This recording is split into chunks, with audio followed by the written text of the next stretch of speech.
Unatizama Fizi Empire TV.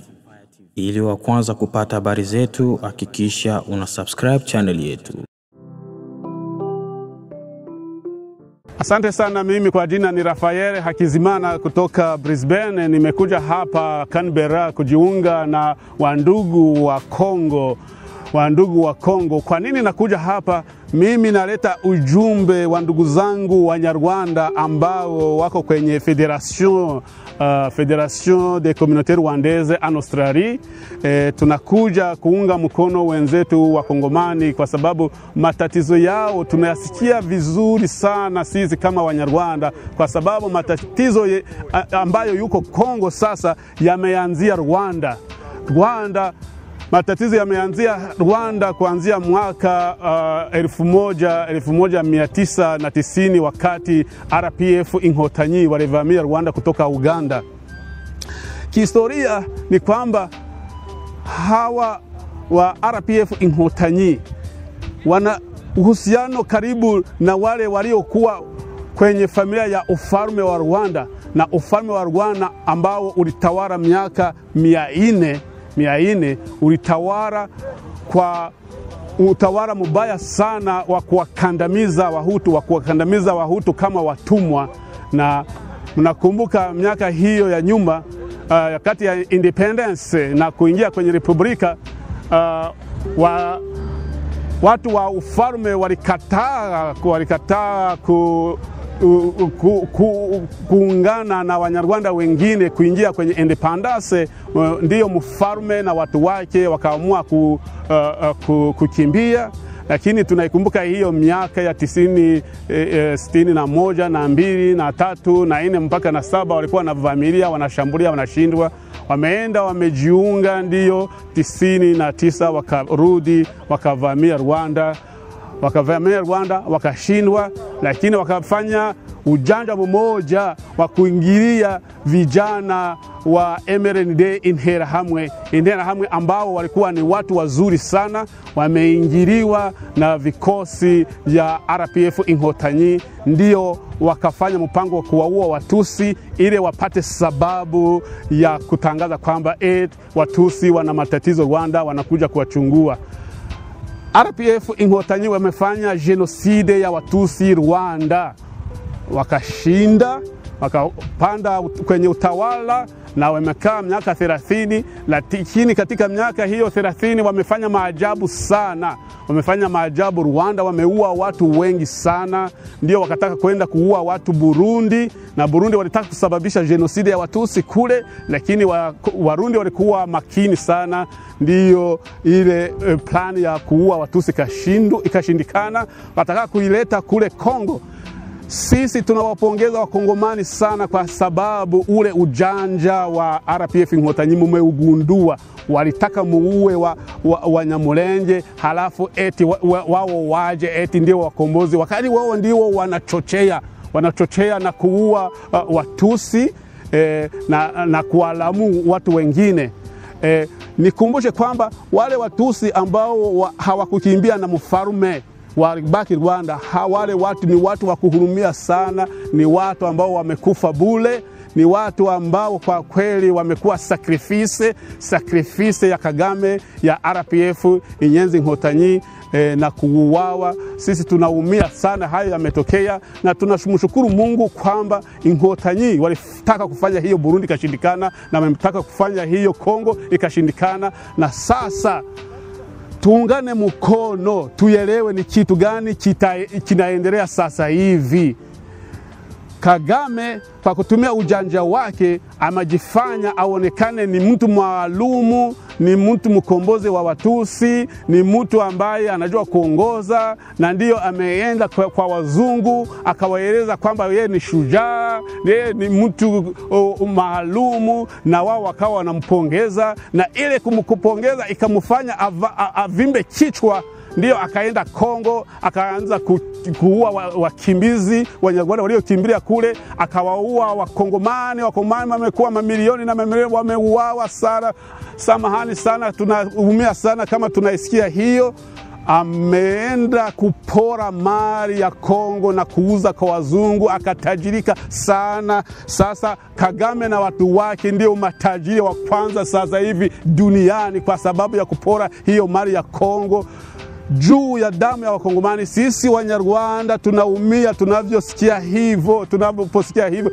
Mimi kama Rafael Munyarwanda, mimi nililewa na Wakongomani, walimu Wakongomani walinifundisha sekondari na university, watu wazuri sana. Sisi tunawapenda, na wao watupenda. Wakongomani walikuwa ndugu na bado sasa ni ndugu, lakini Kagame na watu wake RPF Inkotanyi ndio wameleta haya matatizo yote, na tunataka ulimwengu mzima uelewe na uchukue hatua ya kumsimamisha Kagame. Kwa siku hii ya leo tunataka sasa na Australia ielewe na ichukue hatua. Tunaanza kupongeza Ulaya, tunaanza kupongeza Amerika kwa hatua ambayo walichukua, lakini haijatosa, bado haijatosa, ni kidogo tu. Tunataka waongeze na Australia ifuate. Australia isimamishe misaada yote ya kwenda kwenye Rwanda, isimamishe na ichukue hatua ya kumfanya Kagame asimame, atoke Kongo aende Rwanda. Sisi Wanyarwanda ndio tutajua tunamfanya vipi. Wakongomani ni watu wazuri, ni watu wa amani, ni watu hata wa Afrika wote wanasema Wakongomani ni Wakongomani wako wanapenda muziki, wanacheza, hawagombani, ni watu wa moyo mzuri, wanapokea watu, sio watu wa kuua. Ni watu wa kukaa nao na kuishi nao na kufurahi nao. Kwa maana hiyo tunaomba Australia kama nchi ya amani. Pamoja na kwamba Australia ni mbali ya Afrika, lakini Australia ielewe kwamba Kagame ambaye wanamsaidia ni mtu mbaya, regime yake ni mbaya, politike yake ni mbaya, ieleweke na Australia government, guvernoma ya Australia, serikali ya Australia ichukue hatua ya kumfanya Kagame asimamishe vita Kongo, asimamishe M23. Kuna vikundi vingi, hata Red Tabarani ya kwake, asimamishe vita Kongo ili wanawake wapumue. Hatutaki wanawake wabakwe kila siku, hatutaki watoto wawawe kila siku, hatutaki wagonjwa wawawe kila siku. M23 imeenda hospitali, imechukua wagonjwa, imeenda kuwaua. Hatutaki hivyo, tunataka Kagame asimame, na tuna imani kwamba Australia inaweza kufanya hivyo. Kagame, tunataka misaada yote isimame na hata achukuliwe vikazo zaidi vya kumkataza kununua silaha, sanctions, embargo, sanctions, stop Kagame from buying weapons, arrêtez Kagame,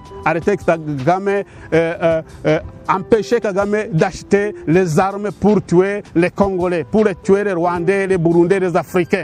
Il n'est pas panafricain, il le prétend, mais il est méchant. Il est méchant dans son cœur, il est méchant dans sa tête, il est méchant dans sa politique. Il corrompt la jeunesse rwandaise, il sacrifie la jeunesse rwandaise, il tue au Congo et il doit être arrêté maintenant. L'Australie, comme gouvernement de paix, gouvernement d'influence, nous connaissons la part du gouvernement australien au Conseil des Nations Unies. La voix du gouvernement australien est très forte. Nous demandons au gouvernement australien d'utiliser sa voix au Conseil de sécurité pour arrêter Kagame maintenant. Kagame, c'est un criminel, Kagame, c'est un assassin. Kagame, même les gens qui ont travaillé près de lui, tout près de lui, ses amis, ses conseillers, comme Rudasingwa Théogène, il a décrit Kagame comme tueur en série, quelqu'un qui est malade, mais peut-être mentalement, que travailler avec Kagame, négocier avec Kagame, il ne faut pas le prendre comme une personne normale.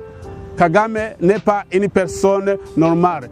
Vous, Congolais, nous vous remercions beaucoup. Nous remercions le président Tshisekedi qui a bien expliqué que les Rwandais ne sont pas les ennemis des Congolais.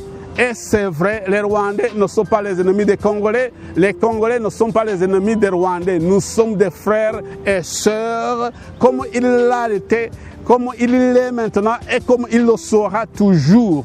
Il faut arrêter Kagame, il faut changer le régime à Kigali et puis on aura la paix au Rwanda, au Burundi, au Congo. Chers Congolais, nous sommes ensemble. Nous vous soutenons, nous souffrons avec vous, nous sommes avec vous dans cette démarche pour arrêter Kagame.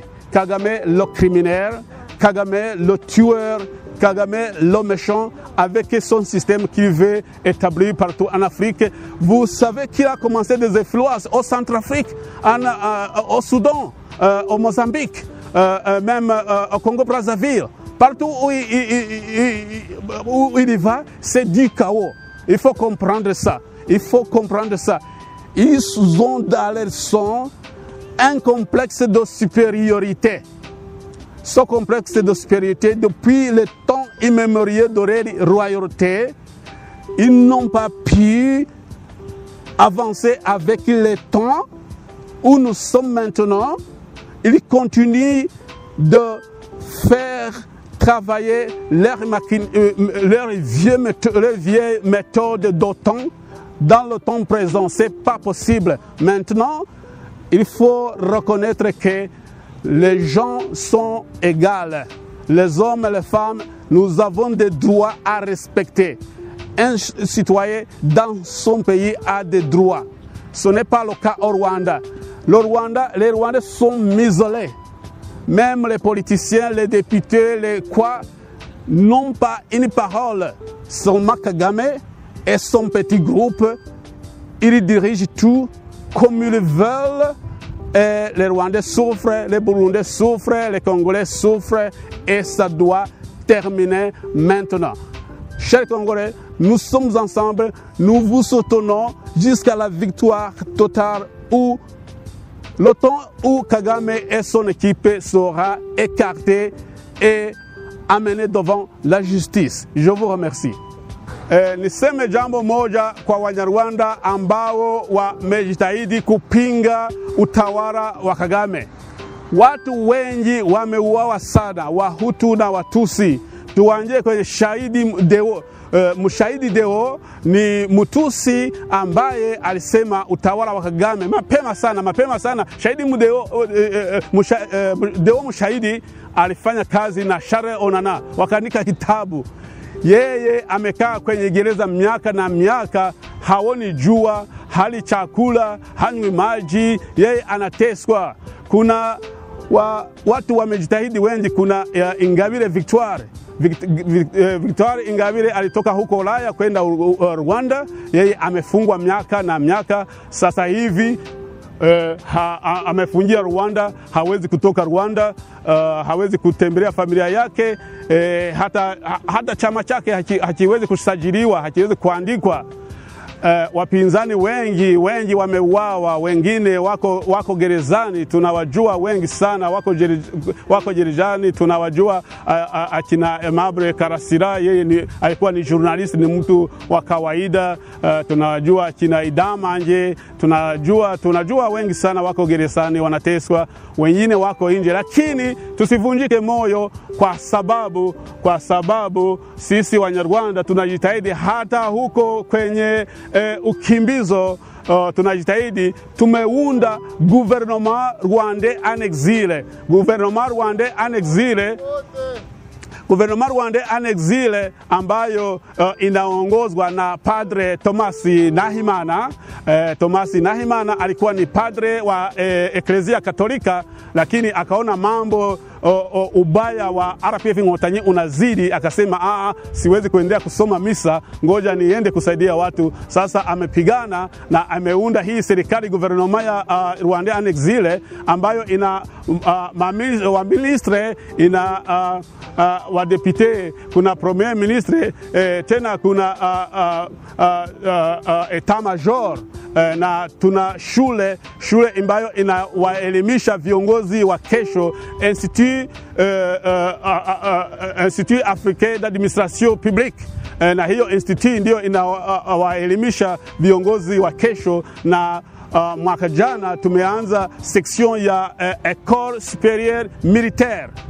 Kwa hiyo tuko tunajiandaa, na tena sio siri niwajulishe kwamba Padre Thomas Nahima na president wa gouvernement Rwanda en exile ameshakutana na Tshisekedi, wameishaongea, na anajua tuko tayari kukomboa Rwanda. Kwa hiyo wakati wowote, ndugu, msikie kwamba tuko pamoja. Zile nyakati za kale ambazo tulikuwa tunatembelea Kongo, tunaleta vitenge na wakongomani wakuja Rwanda, wanafundisha, wanapata faranga nyingi sana. Na kwenye weekend tunakutana, tunacheza muziki. Hizo nyakati zinarudia wakati ambapo sisi Wanyarwanda, Wakongomani na Warundi tunakuwa pamoja kama bandugu, kama na masista. Asante sana. Habari za muda huu, mpendwa mtazamaji wa Tanganyika TV.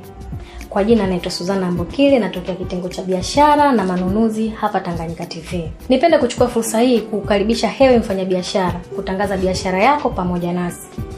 Maana katika ulimwengu huu wa sasa, media kama Tanganyika TV ndio mahara pekee ambapo unaweza kukuza na kuendeleza biashara yako. Haijalishi ni biashara ipi unayofanya, ina mtaji mkubwa au mdogo, Tanganyika TV inaweza kukuweka karibu na wateja wako na kukuza manunuzi ya bidhaa zako unazouza. Hebu fikiria, hata vikundi vya maendeleo tunawezaje kuendelea bila kujitangaza? Karibu utangaze nasi, hewe mfanyabiashara, mjasiriamali, mwanamuziki, wanasiasa na wengine wote. Karibuni sana.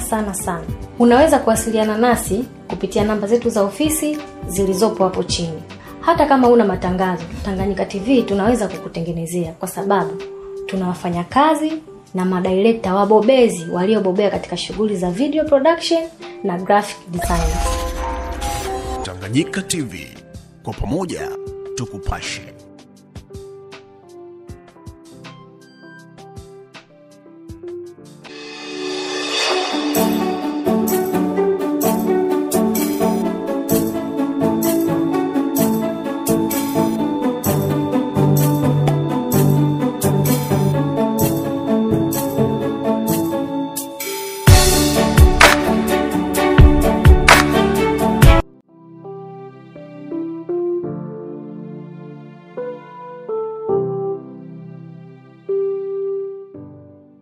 Unatizama Fizi Empire TV. Ili wa kwanza kupata habari zetu, hakikisha una subscribe channel yetu.